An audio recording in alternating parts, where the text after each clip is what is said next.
Today, I'm going to talk to you about one of the craziest story times I've seen on TikTok so far. This story revolves around 3 different people. Kendra, who is a very delusional individual. He used his psychiatric training to manipulate me and get me hooked. Kendra's psychiatrist, who Kendra decided to see one day because she wanted to be prescribed ADHD medication, and Kendra's therapist. Kendra lives in a very delusional world where she interprets normal human interactions between herself and her psychiatrist as things that mean a lot more to her. He followed me down the hallway to the foyer and watched me exit. And he asked me, he said, "See you next month?" See you next month? He hadn't ever asked me that before. And I looked at him and I said, maybe. Kendra believes her own reality, and when people tell her anything differently, she decides to seek out information from people who are going to validate her experience. The story starts off by Kendra, who walks into a standard intake session and immediately clocks that the doctor is her age and attractive. This man is my age, and I can't help but notice that he's pretty attractive, this psychiatrist.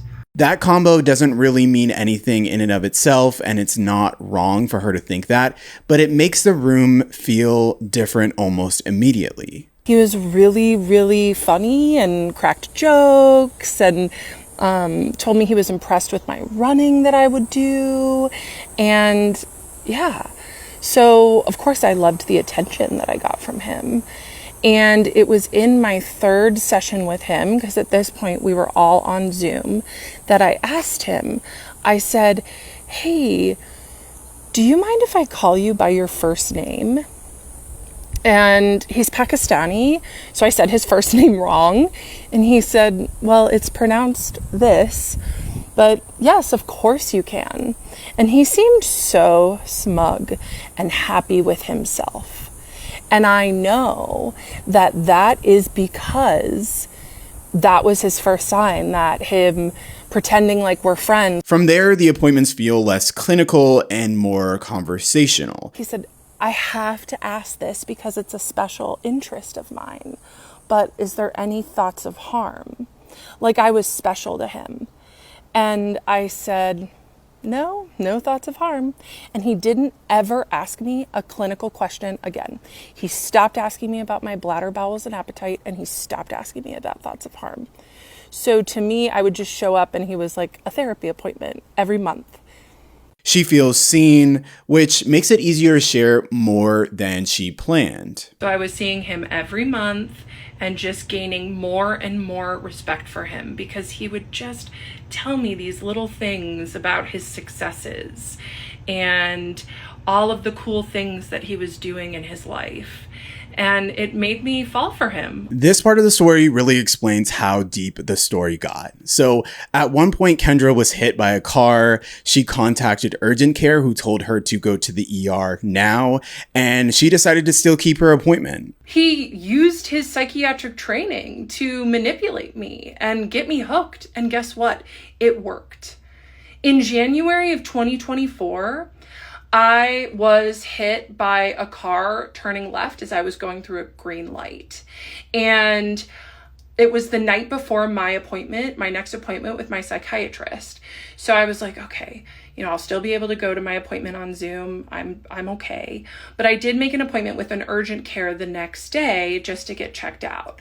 I had bruising on my abdomen and a perforated eardrum. And the provider at the urgent care said, "I do not feel comfortable treating you. You need to seek emergency care now.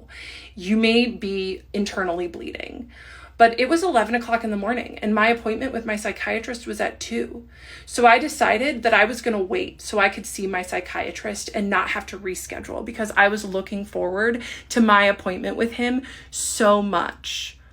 I look back at that time and I'm just like, oh my God, I put my own life under seeing him. I was fully addicted to him at this point. And you know what happened is that I showed up and I told him that I may be internally bleeding, and he didn't stop the appointment. He didn't say, you need to take care of yourself. Go get emergency care now. He let me continue and just tell him about how much I loved him and how grateful I was for him. Because that was really what most of our appointments were, is me just like pouring myself out. He starts noticing little details about her hair, her glasses. He really likes tortoiseshell glasses. Small little comments on paper, but according to Kendra, they land like attention and intimacy. And when you're already in a vulnerable place, I can see why Kendra was really smitten with all of these normal human interactions. So I would come on screen and he would say, "Oh, you curled your hair." Or I would come on screen and he would say, "Oh, you're wearing glasses." And of course I felt seen and excited that he was noticing these things about me. I didn't realize at this time that he had feelings for me too. I thought I was holding them all by myself. So I was so excited when he noticed my glasses that I ran and showed him my other pair, and he said, "I prefer turtle shell glasses." So even though I usually wear contacts, I'm wearing these turtle shell glasses in these videos because just in case he sees them ever, he'll see me in his favorite glasses. He did tell me he likes the turtle shell. Anyway, it was just inappropriate things like that. Little teeny things that he let me in. And all this time, my best friend is an emergency medicine physician. And she told me, she said, "Kendra, one of these days, your psychiatrist," she would use his name, "is going to say, 'I can't be your doctor anymore. I want to be with you. I want to be with you so bad. I can't be your doctor. I'll see you in 2 years.'" So my best friend, who's a doctor, she picks up on stuff like that. So even she knew that our relationship was crossing boundaries and getting weird. Around this time is when the internet's reaction to her story time starts to get chaotic. She even decides to turn off her comments because people are starting to post names involved in the story and photos of people. All of this really drowns out the actual storytelling, and Kendra reprimands all of TikTok and she lets them know, "Listen, I'm tired of all of this. I'm not even done with my story and I have to turn off the comments." You all did some nasty work last night and I had to turn off comments. People started posting my psychiatrist's first and last name, his picture in the comments. That was a jump scare. So yeah, a few bad actors who wanted to be super sleuths got the privilege of commenting, mostly hate, let's be real, taken away for everyone. We all know that pylons like these drown out the actual story she's telling, so it makes sense why she turns off her comments, especially when you consider the rest of the story. In the next part of the story, she keeps it simple. She talks about her psychiatrist and her other therapist. And you can tell in this story, she is trying to get information from anyone that she can in order to use against her psychiatrist in a really weird way. She's taking information from her therapist and then bringing it to her psychiatrist. Neither of these people at this point in the story I knew were crossing boundaries. I thought that everything was hunky-dory and that I was just in love with my psychiatrist and it was totally normal. Little did I know he was manufacturing everything so I could fall in love with him, because it was on him to set the professional boundary and not let attention build. So let's talk about when the big flags appear. Later during her sessions, she asks if her psychiatrist has diagnosed her with anything besides ADHD. He says yes and names a trauma-related diagnosis he never told her about. That keeps power and information on one side, on his side of the room. That was weird. Why would he keep that from me? I asked, why wouldn't he tell me that? That seems important. He didn't tell me because he was using that information to manipulate me. He knew I had trauma and stressor disorder, and instead of helping me heal from it and telling me about it, he used it against me. Then comes the appointment that changes everything. She admits her crush to him and spends at least 30 minutes talking about her intimate life with him. So at my next appointment with my psychiatrist, I told him, I said, "Today we're going to talk about my intimate life. And he said, oh. I said, yes. My psychologist, my therapist, asked what your opinion on it was. And I told her that I don't talk to you about this intimate stuff because I have a crush on you. And he looked down and smiled so big in that moment. He smiled so big. And I loved it. It's so gross thinking about it. He doesn't stop it or steer the conversation back to care. She even records it, which tells you how significant it felt in her mind at the time. And then I proceeded to give him 30 minutes of non-stop content about my intimate life with my boyfriend. And I actually recorded the whole thing because I was so excited about it. But now it makes me sick. I can't even listen to the recording. I've tried to start, but it's gross. Any ethical psychiatrist would have stopped me and said, Kendra, let's talk about your meds. Let's talk about your care. At this point, my meds were stable. And I was still seeing him every month. Yeah, that was a rough time. And it was pretty much his Christmas morning, the almost 2.5 years of grooming me to get me to talk about sexual things with him worked. And he got 30 minutes of nonstop content to use. At one point in her story time, she dates another therapist who brags about a client. And then when she brings this up to the psychiatrist, his face reads like he saw his own reflection. Yeah, and I'm going to date another therapist again. So this therapist and I, we went for coffee. It was nice. Our second date was a hike.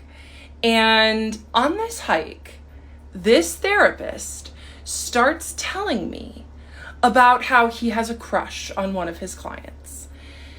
And I thought to myself, okay, this is strange, but go ahead. Like, we're on a date, dude. Why are you telling me about a crush on one of your clients? But go off, King.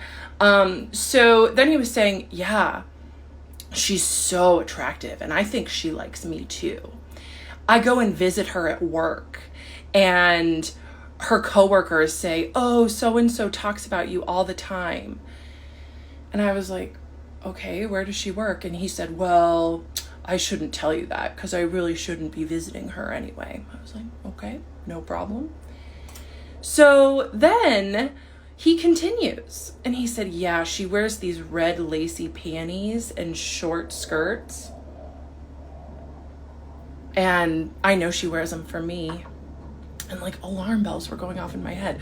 Mind you, I had no idea that my psychiatrist had similar feelings towards me at this point. But I just thought, wow, this man is borderline predatory.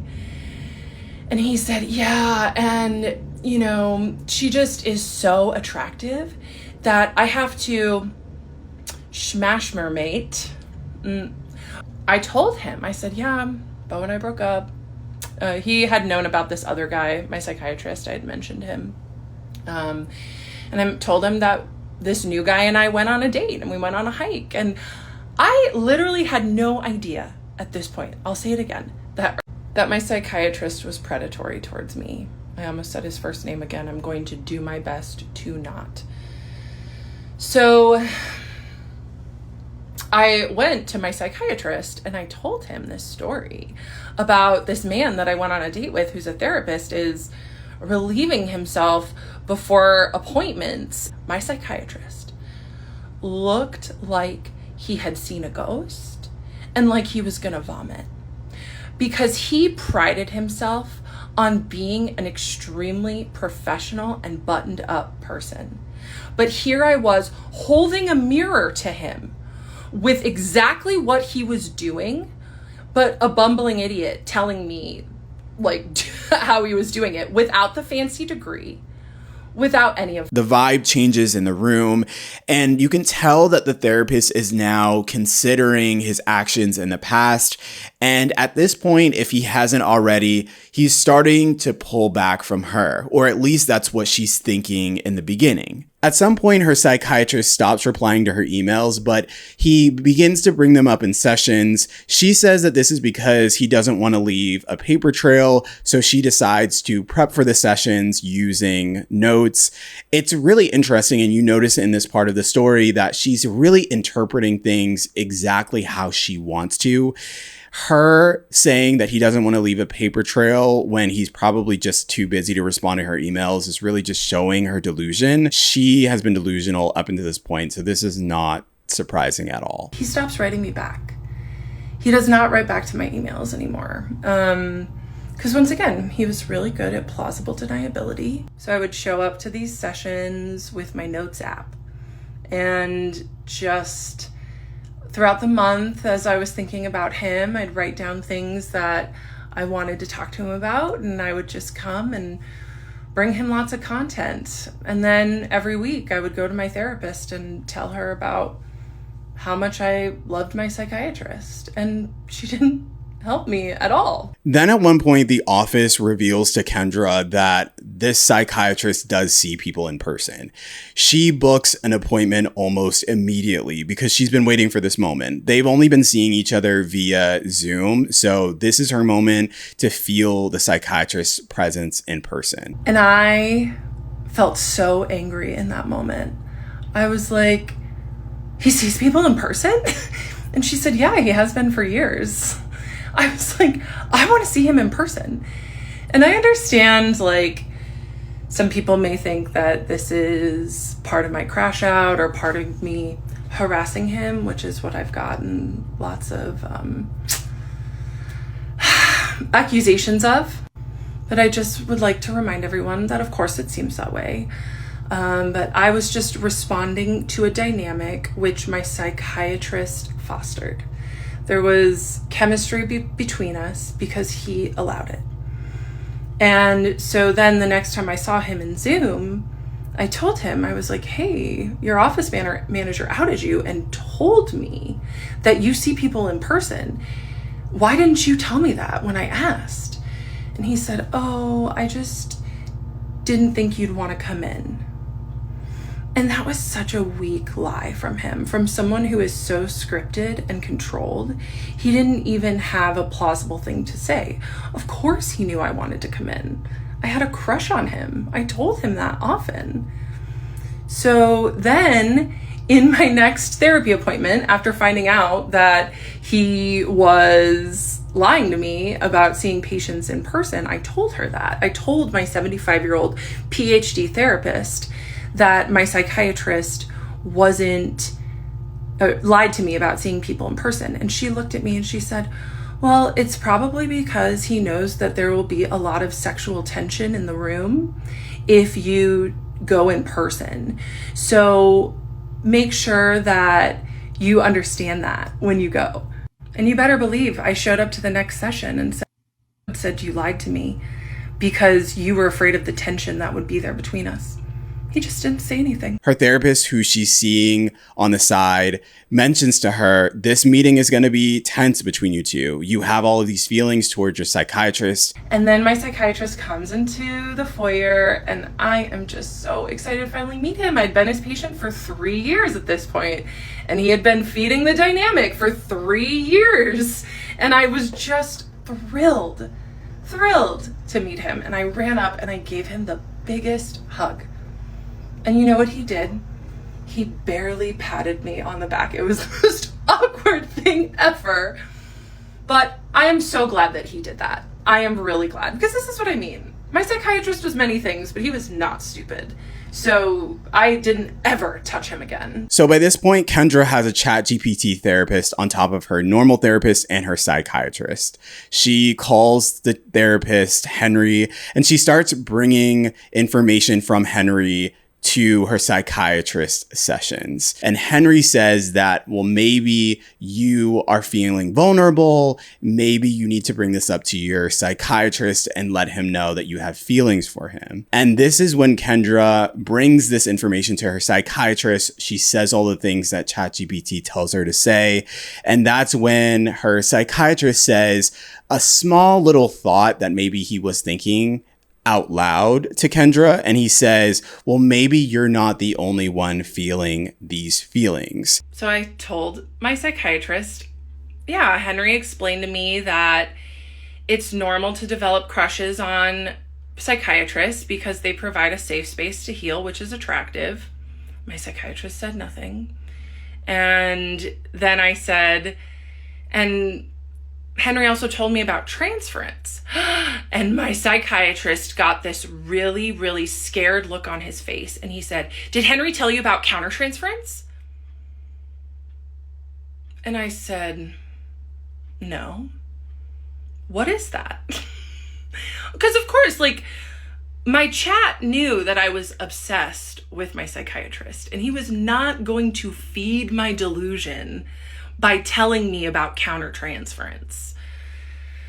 So then my psychiatrist had explained to me what countertransference was. So he took a moment and he was like, oh, okay. He said, countertransference is the flip side, the other side of the coin for transference. And it's when the provider has feelings for the patient. So make sure that you keep that in mind for your clients. I said, oh, okay, cool. Yeah, sometimes I have, more than professional feelings for my clients. So I appreciate you bringing that up. And so then we just talked about that for pretty much the rest of the session. This is exactly what Kendra wants to hear. She wants to know that her therapist has feelings for her because she, at this point, is really, really entranced by him. So after he says this is exactly what she needs. She goes home and she really starts to evaluate every single interaction that she's ever had with the psychiatrist up until this point. So let's talk about the flattery and this power shift dynamic. So at one point in her story time, he compliments her in sort of a sideways way. He says, I'd refer people to you, and drops this sort of poetic salad of emotions metaphor. It's clever, and clever, unfortunately, is this woman's love language. It had to be those weird sideways compliments. Instead of, I'm so glad that you're setting boundaries with your ex-boyfriend and growing your self-respect, it's, I bet he had to read that twice. Or it's not, I'm really proud of you for growing your coaching business and finding success. It's, I'd refer my patients to you if you weren't already my patient, right? These are what I mean when I say breadcrumbs. He was a master at them. And this is how, looking back, I know that I was not his first victim for his fantasy supply. Because he was too good and too... Later, she tells him she dreamt that they had hooked up in his office. He freezes. She says it felt great and then awful because she can't square it with those famous boundaries that they have established. A couple weeks ago, on the full moon, when I was ovulating, I had a dream about you. And he was like, oh yeah? And I said, yeah. So I told him this, and I said, yes, we hooked up right here in this office. And he all of a sudden just looked so uncomfortable. He didn't say anything. He couldn't look at me. He couldn't breathe. And sure, maybe he was uncomfortable because he didn't like me saying that I had a dream where we hooked up, but he could have said that, but he didn't. You want to know why he was uncomfortable? Because he had probably played out that fantasy so many times in his head. And there I was, speaking it back to him.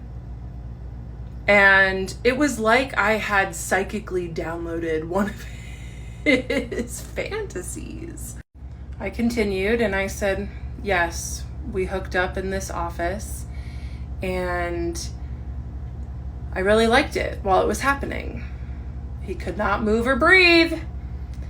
And then I told him, as he was still looking very uncomfortable, then when we were done and I left, I was distraught with sadness, because in the dream, I thought, I cannot believe that he crossed boundaries in that way, because his boundaries are so important to him.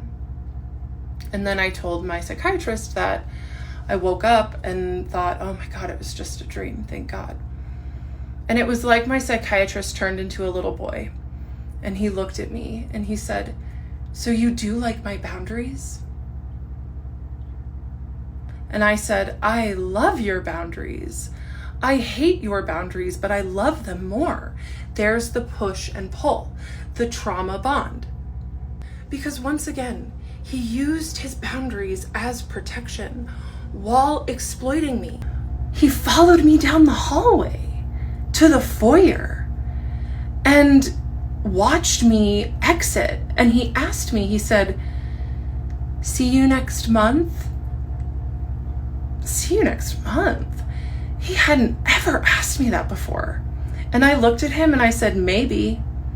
And you can feel that everything now is different. So throughout the story time, she says that the psychiatrist felt too smooth for this to be the first time, the first patient that he has done this with. Whether that's true or not, that's how it felt to her in the room. So in the end, she says that she's sharing all of this because it was messy and real, and because other people may have been through something similar. You don't have to agree with every read to understand why this has hit so many nerves with other people, because it's almost like watching a person get entranced in the idea of someone and also being in a vulnerable space. But 3 moments really explain this entire situation here. First, it's the name switch. Then it's choosing the appointment over the ER, and then her talking about the dream to him in the office. Since Kendra's story time about her psychiatrist has dropped and gone viral, the people are talking, and people are asking important questions like, is the psychiatrist hot or no? That's it. Like, what is with the multi-parts? Is he fine shit? Yes, sir. That's all you need to do to get people to take your side and see where you're coming from. Look, I'm not gonna lie. When I first saw Kendra, I believe her name is, on my For You page going on about how, oh, my psychiatrist manipulated me into making me fall in love with him. Obviously, my first reaction did come from a place of judgment. I was like, okay, at the very least, he's got you on the wrong prescription, because whatever pills you're taking, sweetheart, they're not working. And I will be honest with you, I didn't watch it. I'm not watching a whole series. If your story is more than 2 parts, congratulations, or I'm sorry, I'm not watching that. But I mean, at the end of the day, all you gotta do to get people to start hearing you out is drop a picture of him. and people are pointing out Kendra's obsession with her psychiatrist has now moved on to Henry. Who is Henry? Her ChatGPT. This woman, Emily, who was one of Kendra's sobriety coaching clients, came to TikTok recently to share how her experience with Kendra over the past 3 months was so negative, and she paid Kendra $3,000 for it, that she literally still regrets her experience and her decision to this day. So we had started our coaching relationship right after she stopped seeing the psychiatrist that she was like in love with, and like broke up with her other therapist. And I had no idea that this was going on as I came to her like in a time of need, and then was asked to pay $3,000 for coaching. And again, the sobriety thing was helpful. I was sober during that time. I am now with a much different path of care.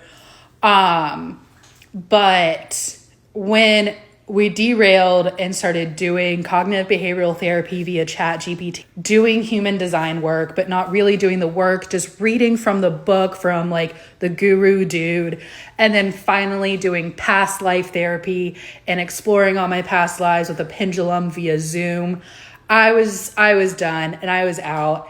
And I literally was talking to like my friends and family and being like, I feel like I really made a huge mistake, like going into this. Like, yes, it did help with my sobriety, but like at what cost? Literally what cost?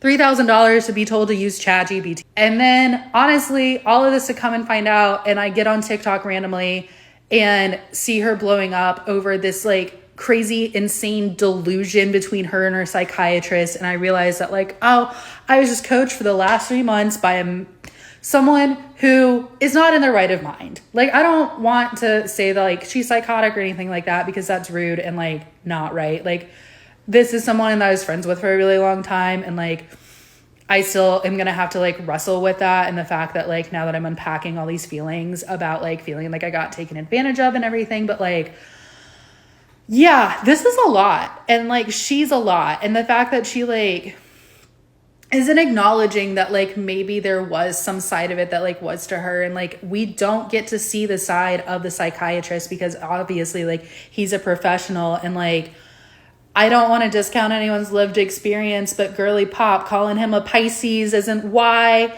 it's going on. It sounds like you were receiving palatable care, and instead you chose to cling on to that for some reason. And now you're asking people to pay you thousands of dollars to lead them down a path that like you have no business leading them down. Kendra has also clarified a few things since she's gone viral. The first thing that she clarified is that she doesn't have diabetes. You're so pretty. Do you have diabetes? No, but thank you for the pretty. That her and her psychiatrist were married in a past life. Do you think he watches your videos? Oh, I'm sure he's watching every single one. I'm sure he is. Yeah. Yeah, like almost certainly. What connection did you all have in a past life? We were married. And that she would forgive her psychiatrist even after everything that I just told you in her story time if he simply reached out to her and apologized. Yes, I would forgive him if he reached out and apologized. Absolutely not. Would not date him. All of this definitely confirms that Kendra is doubling down on her feelings and what she went through with him. It's like there's literally no talking Kendra out of what she's experienced and how she interpreted her sessions with her psychiatrist. But what do you guys think about all of this? Do you think that Kendra is delusional? Do you think that her psychiatrist was actually grooming her? Do you think there's some validity to her story? I want to hear your thoughts about this crazy story. Drop down in the comment section and let me know, and I will see you guys in my next video. Bye, guys.